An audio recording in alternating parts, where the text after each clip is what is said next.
You ask Tiger to solve. This deals with linear equations with one unknown.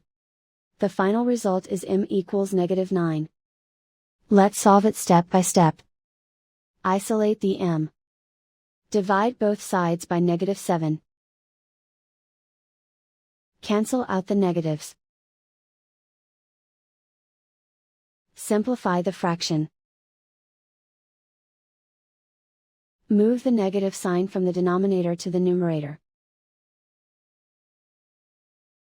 Find the greatest common factor of the numerator and denominator.